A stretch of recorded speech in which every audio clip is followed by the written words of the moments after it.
Assalamualaikum warahmatullahi wabarakatuh. Nah teman-teman, kita ketemu lagi ya pada vlog hari ini. Nah kali ini saya mau bahas tentang manajemen perubahan yang kita ambil dari buku yang telah dibuat oleh Bu Dr. Retno Pestianingrum MM. Nah kita bakal bahas mulai dari pengertiannya ya. Kita bahas untuk bab 1 kali ini nih. Nah, buat teman-teman sendiri udah pernah dengar belum apa itu manajemen perubahan? Kalau belum, sekarang kita bakal bahas ya. Manajemen perubahan adalah upaya yang dilakukan untuk mengelola akibat yang ditimbulkan karena terjadinya perubahan dalam organisasi. Nah, jadi sebenarnya perubahan itu dapat terjadi karena sebab-sebab yang berasal dari luar maupun dari dalam organisasinya itu sendiri. Terus untuk perubahan itu dibagi menjadi dua berdasarkan sifatnya. Yang pertama adalah perubahan inovatif, yang kedua adalah perubahan strategis. Nah, untuk perubahan inovatif itu pengertiannya adalah perbaikan secara kontinu di dalam kerangka sumber daya yang ada. Kalau perubahan strategis adalah perubahan untuk melakukan sesuatu yang baru. Jadi di sini kita bisa garis bawahi di dalam perubahan kontinu garis bawahi kata kontinu, terus untuk perubahan strategis garis bawahi kata sesuatu yang baru. Jadi untuk perubahan inovatif adalah sebenarnya perubahan ini sudah ada dari sesuatu yang sudah ada menjadi baru atau diperbaharui lagi gitu kan. Terus untuk perubahan strategis itu dari yang sebelumnya tidak ada menjadi ada. Nah gitu ya. Setiap perubahan pasti akan menggunakan pendekatan yang berbeda-beda. Nah, di situ ada yang bisa berbentuk perubahan rutin, kan? Bisa perubahan darurat, perubahan dalam bentuk hal mutu produk, pelayanan maupun perubahan dalam radikal. Nah, di sini sebaiknya untuk manajer itu harusnya lebih proaktif untuk menjelaskan kepada para pekerjanya atau karyawannya agar visi dan misinya itu sejalan gitu kan. Apa yang ditujukan dapat dicapaikan secara bersama-sama. Kebanyakan di sini juga para manajer mampu merencanakan dan mempraktekkan perubahan fisik dengan berhasil. Nah, sedangkan untuk dalam perubahan perilaku, para manajer banyak mengalami kesulitan. Ya, tentu saja pasti banyak mengalami kesulitan kalau misalkan karena mengubah perilaku itu dasarnya, perubahan perilaku itu dasarnya datang dari diri manusianya itu sendiri. Kalau misalkan perubahan itu terjadi atas keterpaksaan, maka manusianya itu sendiri dapat menolak dan akhirnya perubahan itu tidak terjadi atas dirinya sendiri kalau dia sendiri tidak menghendaki. Nah, untuk kalau di dalam perubahan pasti dong ada masalahnya gitu kan. Masalah yang paling sering ditemukan di sini adalah penolakan tentunya, karena ada perubahan pasti akan ada pro dan kontra. Nah, penolakan sendiri itu sebenarnya penolakan itu nggak selalu yang berbentuk negatif gitu, dan perubahan itu juga nggak selalu yang bentuknya negatif. Bisa saja perubahan itu untuk memajukan hal untuk lebih menjadi positif gitu kan. Nah, penolakan atas perubahan itu juga tidak selalu negatif, karena justru dengan adanya penolakan, perubahan ini menjadi hal yang harus dipertimbangkan gitu, menjadi hal yang perlu banyak hal-hal yang perlu dipikirkan gitu agar perubahan ini dapat terjadi. Jadi bukan hal-hal yang sepele lah gitu ya. Jadi perubahan itu hal yang tidak bisa dilakukan secara sembarangan, harus memenuhi prosedur dan banyak ketentuan lainnya. Terus kalau perubahan itu juga, penolakan itu juga tidak harus yang kelihatan saja, ada juga yang berbentuk tersirat atau implisit gitu kan. Kalau yang kelihatan disebutnya eksplisit. Nah, kalau yang kelihatan itu contohnya mengajukan protes gitu kan, mengancam mogok kerja, demonstrasi, dan lain-lain. Nah, kalau misalkan yang implisit di buku ini dituliskan lambat laun gitu. Contohnya loyalitas pada organisasinya berkurang. Terus udah itu motivasi kerja yang menurun dan mulai banyak kesalahan juga tuh yang dilakukan para pekerja. Itu juga salah satu bentuk penolakan yang tidak terlihat tapi terasa gitu. Terus mengapa sih perubahan ini ditolak gitu? Padahal kan kita belum tahu perubahan ini sebenarnya baik atau buruk untuk kita. Alasannya itu ada 6. Di buku ini terdapat 6 sumber penolakan atas perubahan. Yang pertama, inersia struktural. Yang kedua, fokus perubahan berdampak luas. Terus inersia kelompok kerja. Iya dong, inersia kelompok kerja. Kenapa? Karena kalau misalkan perubahan itu terjadi, terus orang-orangnya mereka setuju gitu atas perubahan itu, tapi kalau misalkan tidak sesuai dengan serikat pekerjaan atau aturan norma yang ada, itu bisa saja perubahan tidak dapat terjadi gitu. Jadi satu sisi orangnya harus setuju dan harus juga sesuai dengan undang-undang atau peraturan yang ada gitu. Nah, keempat, ancaman terhadap keahlian. Ini juga menjadi salah satu alasan mengapa perubahan itu banyak sekali ditolak, karena mengancam keahlian gitu. Contohnya gini, misalnya penggunaan komputer untuk merancang satu desain gitu. Nah, sedangkan ini akan mengancam kedudukan para juru gambar. Iya dong, kenapa? Karena biasanya mereka menggambar menggunakan pensil dan buku kan, tiba-tiba mereka disuruh ada ketentuan atau syarat yang mengharuskan mereka menggambar menggunakan komputer. Ini mungkin akan menyulitkan mereka karena mereka tidak terbiasa gitu menggunakan komputer dalam kehidupan sehari-harinya. Nah, apabila mereka bisa menggunakan komputer, maka mereka bisa survive gitu, bisa ikut terus bekerja. Tapi kalau misalkan mereka tidak bisa saja mereka akan kehilangan pekerjaan mereka. Kelima, ancaman terhadap kekuasaan yang mapan.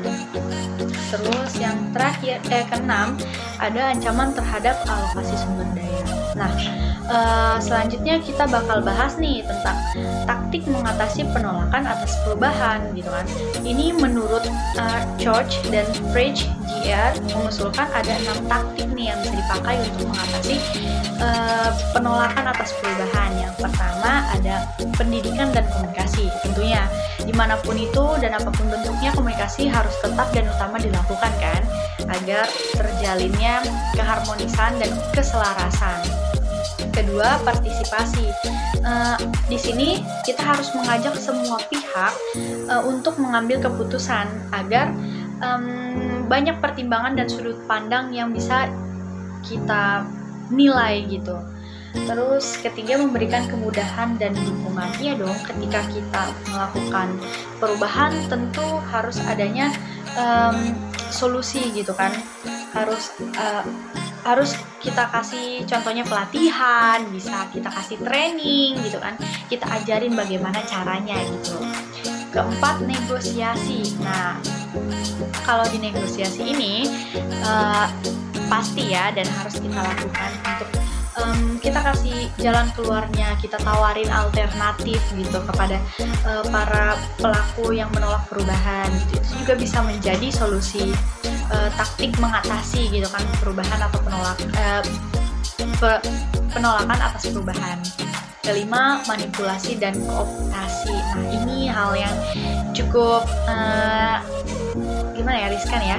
Manipulasi di sini itu adalah menutupi kondisi yang sesungguhnya. Misalkan twisting atau memelintir data yang seharusnya sekian jadi sekian. Itu juga bisa dilakukan untuk mengatasi penolakan atas perubahan, tapi tidak dianjurkan. Nah, yang keenam adalah paksaan. Nah, di sini bisa berupa berikan ancaman atau jatuhkan hukuman bagi siapa saja yang tidak mau mengikuti perubahan. Apa sih sebenarnya tujuan atau manfaat dari perubahan ini gitu kan? Di sini di buku ini mencatat kalau perubahan itu sebenarnya bertujuan agar organisasi tidak menjadi statis melainkan tetap dinamis katanya dan dalam menghadapi perkembangan zaman. Ya, kenapa perubahan itu dibutuhkan? Agar organisasi itu terus berkembang gitu, menjadi lebih baik lagi tentunya, menjadi lebih elastis kan, tidak hanya stuck di dalam satu kebiasaan gitu, harus ada sesuatu yang baru yang menjadi terobosan gitu kan, agar orang-orang yang di dalam organisasi itu pun terupgrade kemampuannya. Selanjutnya kita akan bahas pelaku dari perubahan. Nah, di sini yang tercatat ada 3 ya pelaku dalam perubahan. Yang pertama, pelaku perubahan dengan kekuasaan resmi atau legitimacy of change. Nah, itu orang yang memiliki kekuasaan formal yang dianggap sah. Nah, selanjutnya ada para pendorong dan penganjur perubahan, instigator of change. Nah, itu mereka adalah orang yang memandang perlunya perubahan karena telah melihat dan membandingkan gitu sesuatu yang baik di tempat lain. Jadi menurut mereka ini adalah sesuatu hal yang menguntungkan di satu sisi gitu. Jadi mereka harus melakukan perubahan di situ. Nah, itulah mereka. Terus ketiga, para fasilitator perubahan atau fasilitator of change. Itu adalah mereka yang memiliki kewibawaan atau diakui serta dikenal sebagai pemimpin informal yang mempermudah proses timbulnya perubahan. Nah, apalagi ya? Terus tipe-tipe perubahan organisasi. Nah, di sini dibahas ada 3 nih tipenya. Yang pertama ada developmental change. Nah, kalau di developmental ini itu dia berupa perubahan yang kecil gitu kan, yang perubahan kecil yang dampaknya tidak terlalu besar sih, tapi langsung dapat dirasakan gitu oleh oknum-oknum atau orang-orang tertentu gitu. Nah, biasanya ini memerlukan waktu 1 sampai 2 tahun lah gitu kan untuk melakukan perubahan ini. Misalnya hal-hal yang kecil itu seperti perubahan rancangan mata kuliah di perguruan tinggi. Nah, itu kan sulit sih, tapi dia perubahan yang termasuk yang awal tapi bisa langsung dampaknya dirasakan gitu kan. Terus kedua, transitional change. Nah, perubahan kurikulum misalkan kan, di sini dia memerlukan waktu yang cukup lumayan lama gitu, dia pakai 3 sampai 5 tahun biasanya. Terus untuk 3, transformation change. Nah, di sini perubahan transformasional yang berdampaknya itu drastis gitu, yang dampaknya itu yang cukup wow, dapat dirasakan langsung gitu ketika nanti prosesnya telah selesai.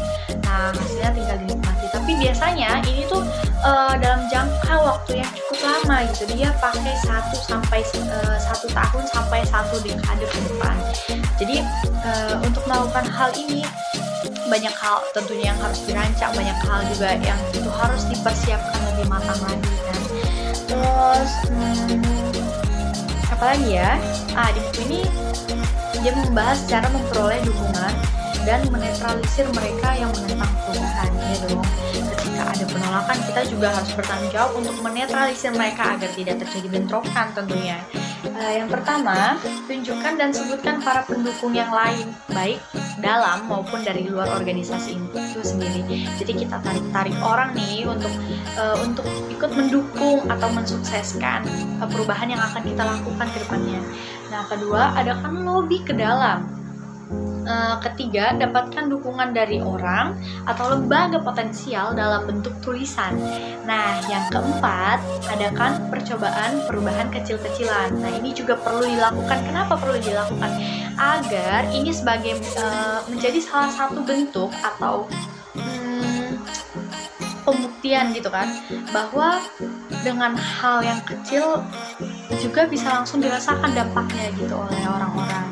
Jadi terbukti gitu loh, dari yang kecil saja sudah bisa dikerjakan gitu kan, apalagi hal yang besar nantinya.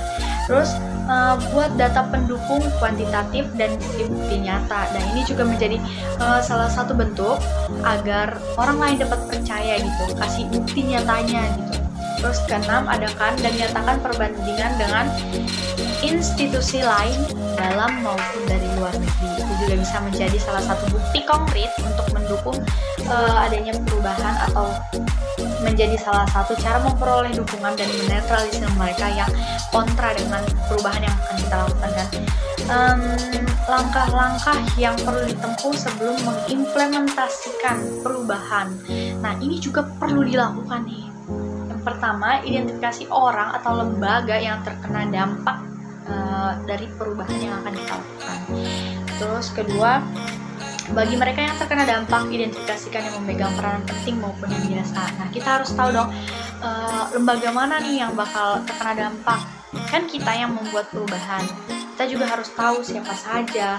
Terus kalaupun mereka terkena dampak, kita harus tahu misalkan struktur organisasinya. Berarti kita harus tahu, kita harus ketemu siapa, kita harus menjabarkan kepada siapa, kita harus menjelaskan kepada siapa, kita harus memberikan pengertian kepada siapa. Makanya kita harus tahu siapa yang memegang peran penting dari si lembaga ini. Terus ketiga, identifikasi mereka yang mau pro dan kontra kepada putusan atau perubahan yang akan kita lakukan. Nah, keempat, kembangkan cara memperoleh dukungan dan menetralisir mereka yang memegang inisiatif perusahaan. Terus kalau misalkan kita kan tadi udah bicara soal perubahan itu sendiri ya. Nah kita harus tahu juga dong bagaimana cara kita memilih kelompok atau anggota tim kita agar kita butuh anggota, butuh kelompok, butuh tim untuk melakukan perubahan ini gitu. Kita butuh badan. Nah badannya itu adalah organisasi yang kita buat atau tim kita. Nah satu, pemilihan anggota tim. Nah ini pasti ya, kita harus memilih anggota tim kita siapa aja. Yang pertama harus struktural dulu yang kita isi. Terus pimpinan opini. Kita juga harus menarik tim sukses nih di sini ya, agar dapat mensukseskan acara atau tujuan kita. Itu juga perlu. Terus kedua, tujuan yang kita ambil itu harus realistis tentunya kan. Jangan muluk-muluk. Kenapa jangan muluk-muluk? Kenapa harus realistis? Iya dong, jangan kita kasih perubahan yang kayaknya nggak bisa dilakuin deh, atau kayaknya susah banget gitu. Tapi harus yang terkonsep dan pas pastinya. Harus langsung tepat sasaran ya gitu. Ketiga, batas waktu rencana dengan tanda pengingat. Nah, kita harus buat waktu. Jadi kita harus kasih rentang waktu, kira-kira kita buat 1 atau 2 tahun, atau kita butuh 3 bulan untuk merancang. Pokoknya kita butuh waktu, kita butuh deadline agar terkonsep gitu seluruhnya, dan perubahan dapat terjadi sesuai dengan keinginan atau kesepakatan sebelumnya. Terus 4, nyatakan rencana implementasi dan prosesnya secara tertulis menurut kebutuhan. Apapun yang telah terjadi, misalkan ada perubahan kecil, itu kita catat. Perubahan seperti apa yang kita inginkan, kita catat gitu. Nah nanti di akhir kita lihat catatan kita, oh kita sudah berjalan sejauh ini, ada hal-hal ini yang sudah kita gapai, ada hal-hal ini yang belum kita capai gitu. Jadi kita tahu kemana kita harus melakukan perjalanan lagi gitu. Kelima, buat tim informal untuk membantu usaha-usaha tim formal untuk mempercepat perubahan. Tentunya kita butuh orang lain untuk membantu perubahan ini atau kesepakatan ini agar dapat terjalin atau terlaksana dengan baik. Nah, ternyata terus tipe perubahan. Nah, tipe perubahan di sini ada 3 ya. tipe perubahan rutin, terus perubahan meningkat, dan perubahan inovatif. Nah, kalau rutin ini adalah rencana yang dibangun melalui proses organisasi. Jadi dia misalkan ya setahun sekali dia akan melakukan perubahan gitu kan. Itu biasanya konsisten gitu kan. Terus kalau dua, perubahan peningkatan yang mencakup keuntungan atau nilai yang telah dicapai organisasi. Nah, kalau perubahan inovatif yang mencakup bagaimana organisasi itu sendiri memberikan pelayanan. Nah,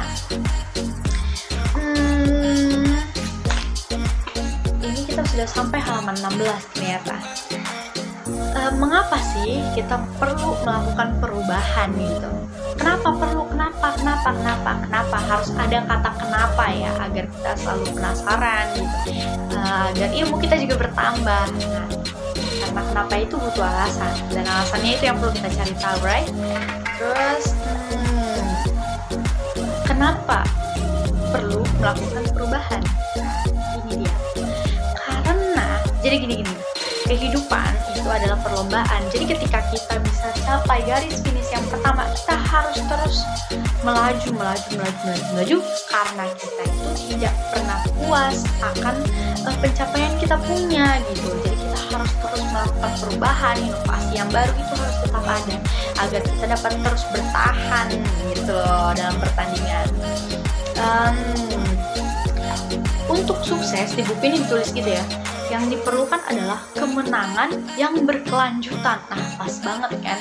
Jadi tadi kita udah bilang kalau hidup ini adalah pertandingan. Jadi kalau misalkan kita mau terus melangkah, melaju gitu, kita butuh menang tapi berkelanjutan. Nah, caranya bagaimana agar kita terus menang dan berkelanjutan? Yaitu kita butuh perubahan. Kita butuh strategi juga. Perubahan itu juga bukan lagi merupakan sebuah kebutuhan atau pilihan, melainkan menjadi sebuah keharusan gitu kan. Karena tanpa perubahan tak akan ada daya juang untuk terus hidup. Wow, keren sekali buku ini. Terus untuk apa yang diperlukan dalam perubahan? Nah, ini menurut seorang ilmuwan, menurut John Taylor, salah seorang petinggi di perusahaan otomotif raksasa General Motors, merupakan perubahan tidaklah mudah untuk dilakukan. Dalam melakukan perubahan akan banyak kesulitan, kegagalan, dan masalah yang dihadapi. Wow, orang besar aja setingkat John Taylor dia mengatakan bahwa perubahan itu tidaklah mudah gitu. Apalagi bagi kita seorang orang biasa gitu. Oh tidak, kita adalah orang-orang yang luar biasa, right? Tuh kan? Semua ini memang merupakan bagian dari perubahan. Jadi kesulitan, kegagalan, dan masalah yang dihadapi, masalah yang bertubi-tubi itu adalah bagian dari perubahan. Jadi kalau misalkan kita mau berubah nih, kita pasti akan menghadapi berbagai macam masalah. Nah, tinggal kita nih bagaimana cara menyikapi masalah itu. Terus keberanian. Tentu dong, keberanian di sini sangat diperlukan untuk salah satunya mengambil keputusan sulit, untuk mengatasi ketidakpastian, ketakutan, dan segala resiko yang bisa mencegah seorang untuk mengambil keputusan untuk melakukan perubahan. Ya, ketika kita dihadapkan dengan ketakutan, misalkan, kayaknya gue nggak berani nih, gitu kan. Atau misalkan kita dihadapi dengan resiko yang besar, nanti kalau misalkan lu begini, kita bakal begini, gitu. Dan akhirnya kita jadi down, takut, dan perubahan itu tidak dapat terjadi atau terrealisasikan. Nah, hal inilah yang sering kali membuat seseorang itu mundur, takut, dan akhirnya ya gitu-gitu aja. Terus imajinasi juga diperlukan untuk melihat ke arah mana perubahan harus dilakukan. Komitmen juga diperlukan untuk tetap fokus pada usaha untuk meraih sukses walaupun harus menghadapi berbagai kesulitan, hambatan, ataupun masalah. Ya, kita harus berani berarti ya di sini. Kita harus punya imajinasi atau cita-cita. Biarinlah orang katain kita. Mungkin aneh dengan cita-cita yang kita punya. Tapi siapa tahu kalau cita-cita kita itu ternyata adalah perubahan yang besar. Bahkan bukan cuma buat kita sendiri gitu, tapi buat orang banyak. Itu bisa saja terjadi. Tapi di balik keberanian dan imajinasi, kita juga harus punya komitmen. Jangan kita cuma mau berubah untuk jangka waktu ya 1-2 bulan gitu, tapi kesananya udah malas, udah legend, dan akhirnya perubahan itu mulai ditinggalkan dan akhirnya tidak terjadi, tidak goal gitu kan. Wah, bab 1 sudah selesai ternyata. Pembahasan kita cukup sampai di sini saja ya teman-teman. Kalau misalkan ada yang mau dilanjut dari buku ini, boleh langsung like, subscribe, dan komen agar video ini dapat berlanjut lagi. Terima kasih, sampai jumpa.